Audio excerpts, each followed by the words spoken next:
Welcome to This Just In, the show bringing you the latest advancements in healthcare, strategy, innovation, and public policy.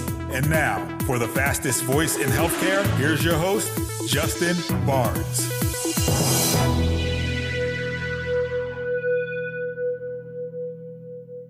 Thank you for tuning in and welcome to This Just In. I'm your host, Justin Barnes. In these segments, I'll bring you the latest advancements in healthcare, strategy, innovation, and public policy. As always, we're broadcasting from the This Just In studios on the Business Radio X network, as well as the Healthcare Now radio network. For this episode, my 254th episode, we have one of healthcare's greatest conveners and collaborators, Rich Scarfo, President of Health. Welcome to the show, my friend. Thanks. Glad to be here. Yeah, this is your first time on air with me and with the show. So in that direction, where are you calling from today? I am in our offices in New York City. Excellent. And just a little background for my audience. Where'd you grow up, college, all that good stuff? Yeah. Well, I'm an East Coast guy, so I grew up just outside of Philadelphia. I live in DC now. I spent half my time in New York. I got to DC through school. I went to George Washington University, and I ended up staying there when I started my career with the Consumer Technology Association, and spent about 11 years there and made DC my home. So it's been my base. I've lived a lot of other places for, throughout the years, but DC's always been home, and that's where I keep going back to. Yeah. Well, our paths have not really crossed much, but we have similar in the way of I'm from the Northeast. I'm from Boston originally, or outside of Boston, but then spent almost 15 years on Capitol Hill, just in various capacities. And so, I know your background, your backyard pretty well. So cool. So before we dive into kind of around health and Vive and all that, when I saw a Consumer Electronics Show and conference in your background, how does healthcare intersect with that? Because I've never been to a CES show, and is healthcare a growing piece of that show? I assume it would be, and it is, correct? I think anything at CES on the consumer side will be present there. So of course, health is part of it. Mm-hmm. For me, starting my career there really was wonderful because I've always been a tech enthusiast. So it was the perfect place to start. That's where I really got a great understanding of the world of technology and how it affects the consumer. Mm-hmm. And after about 11 years there, I did a few other things which led me to health, and I kind of brought the two pieces together. After CES, like I said, I did a few things around electronic gaming, which was kind of fun, but then I ended up at NIH, and I worked at the foundation there for about 8 years. And it started to really expose me to all things health, from research to public-private partnerships to the life sciences side, even to global health, where I worked closely with the Gates Foundation. And along the way, the inequities in healthcare were always front and center, and that's really where technology started to come in. I took my passion for technology and married it with all that I was learning at NIH and at the foundation. And I was able to launch an event called the mHealth Summit. Sure. And we ran that for about 5 or 6 years, and then it evolved into the Connected Health Conference. Yep. So, it was a really interesting time for me because I took something that I was passionate about, which was technology, and brought it together with something I was learning about and something that touches everyone, which was healthcare. And those events ran, very successfully for about 10 years in total. And while that was going on, the team that I had put together to run the events, we stood up something called the Personal Connected Health Alliance. And, that really was exactly what it says. It took health, kept it focused on the individual, and how technology and services were used to really increase access. And, I did that right up until I came over to health. Okay. Did you ever come across Jamie Skipper at NIH? No, NIH was huge. Right. I worked on the campus there as 35,000 people, across 24 institutes. Our foundation, the NIH Foundation, interacted with all of them. So I got to get a really interesting purview into a lot of the different institutes. But my interest was mainly at the foundation. Yeah, actually, all those organizations you listed off, I participated in various capacities. So, no, you brought a lot to healthcare in that regard. What's your passion for healthcare? Where'd that come from? Was it just going to NIH, or was something before that, or what was that? I got to NIH Foundation as sort of an odd introduction to someone. We really hit it off, and they needed some help building a lot of things at the foundation. It was relatively small at the time. A couple of them that I was interested in were, the event side of things, the public-private partnerships, and it led me to some really interesting stuff, like helping to run the red dress collection at Fashion Week with National Heart, Lung, and Blood. And like I said, the Gates Foundation, where I started to see in the developing countries where the mobile phone was sometimes the only access to healthcare. And, traveling there with the Gates Foundation and seeing the importance of something as simple as a flip phone to really helping save lives and reduce mortality during giving birth to, in many of these countries was something that I was just taken by. And that's what led us to launching the mHealth Summit. And at the time, it was really focused on global health initiatives because that's where it started. And we started to see a lot of interest from payers and provider systems and technology and service companies. And the first year of the mHealth Summit was very much focused on, like I said, global health. By the second year, it had advanced very quickly into a lot of companies looking at it for how it could help situations in the States. And so that's where I started to get very passionate about health, because I understood clearly, the lack of access that many people had, and how fortunate we are here, but also, again, going back to inequities in healthcare and how technology can help really address some of those. And, we still have a ways to go, but that's where it really started, because it to me showed something that many people take for granted, that's just unavailable to so many people around the world. So true. So true. What were the origins of health? Well, health, we just celebrated our 5th year, and health really started as an answer to something that, we think was missing from the industry. And that was, an experiential event focused on investment and innovation in digital health. It was a pretty straightforward idea in the beginning. There were some sister events to health in the past, Money 2020 and Shop Talk. And, they all came at it from the same approach. And that is creating a platform focused on innovation, attracting senior executives and C-suite, really decision makers and leaders that can make a difference, creating an event that was experiential, from the food to the entertainment to the atmosphere. We feel that it's okay to have a really strong business and networking event and marry that with something that's actually fun and promotes conversation and networking, but also brings together different sectors that don't necessarily get to interact the way that they do at health. And, we had a really fantastic first year. I joined after the first year, actually, but, it's what really got my attention. In the first year, a lot of startups and VCs and senior executives that came together to really change what we call, or map the future of health. And so that's really where it started. The event going into year 2 grew very quickly. I remember. And we're very careful with that. We don't want the event to grow too large. But what happened in year 2 is that we started to see, and actually that's when I came over, right after the first year, because I saw what was happening at health as something that was exciting and that was different from what was out there.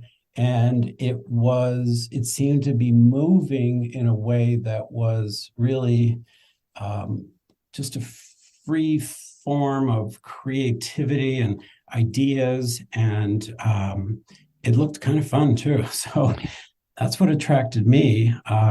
So I left at that time Personal Connected Health Alliance, and I came over to health. And so I've been here just about 4.5 years now. Yeah, that I was very impressed with. Well, I've seen health, throughout the years grow.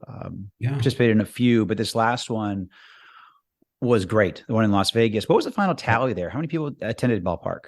Well, we have a few amazing demographics. There were 2,500 CEOs present at the event, and just under 50% of our audience was vice president and above, which is really the important piece. We did have over 10,000 attendees, and we had about 900 sponsors and exhibitors, which was amazing. And that ranges really from startups, which we had, I think, 1,000 startups. There were a lot. VCs, we had about 1,100.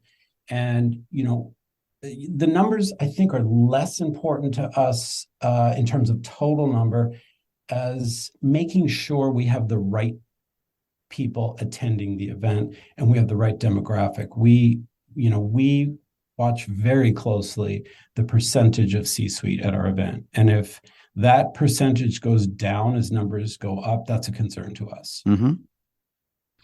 Absolutely. And I can vouch certainly for, those numbers and people, because it was the quality was significant that I saw, and the conversations that I had, the level of executives that were there. Just when I try to explain it, it's like the thought leader conference. It's like the thought leader show. It's like, if you're a thought leader in healthcare or healthcare IT or digital health, you're at this conference. So that's really what we strive for. And, as we engage with various partners, it's important that they can help us tap into communities of interest to the event, because, it changes every year, right? Things continue to evolve. There are new players. There are new topics, and we want to make sure that health is always at the forefront, with those things. Yep. Completely agree. And a lot of my guests throughout the years, it was great. So I actually caught up with probably 20 different guests that I've had on my show throughout the last 8 years at your conference in November. So it was really great, because just to be able to touch base with them. And now I've several lined up this year to be back on air, just to keep, tabs on everybody and see how everything's evolving. So, kudos to you for pulling that together and hosting. It was awesome. Great to attend. Well, it's really an amazing team that we have here that helps make all that possible. And you covered some of this, but I like this question, because I always ask this of any president or CEO of an association or event. What makes health unique in the digital health space? What makes your conference, your organization unique? Wow. I think everything starts with the team. And the vision, of course. We kind of joke here that we have a group of unicorns and misfits, and we all just sort of belong together. Yeah.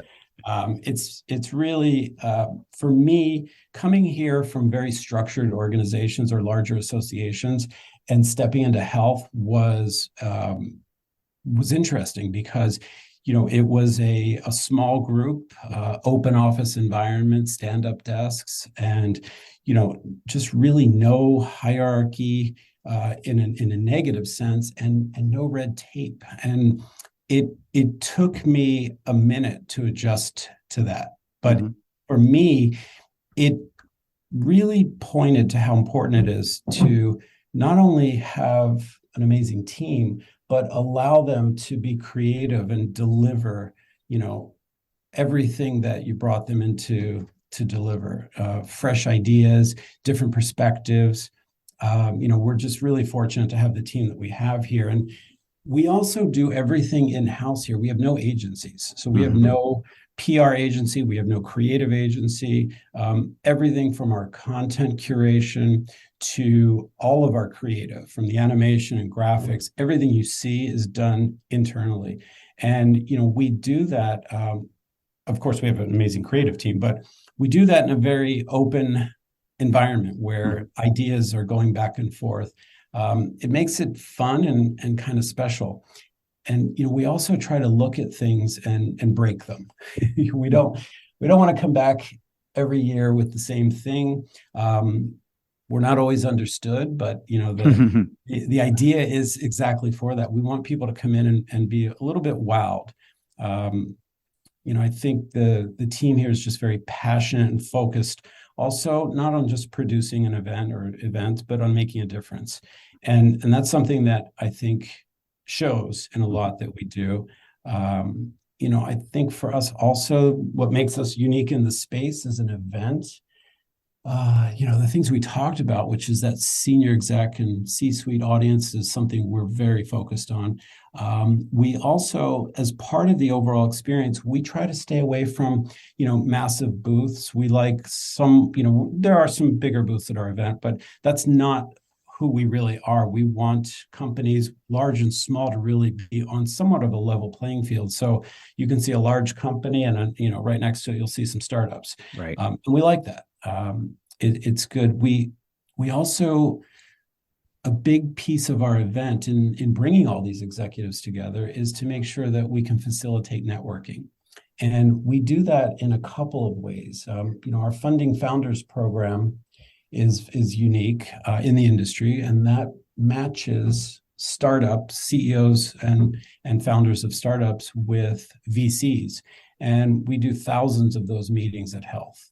And our other program is called Hosted Buyer.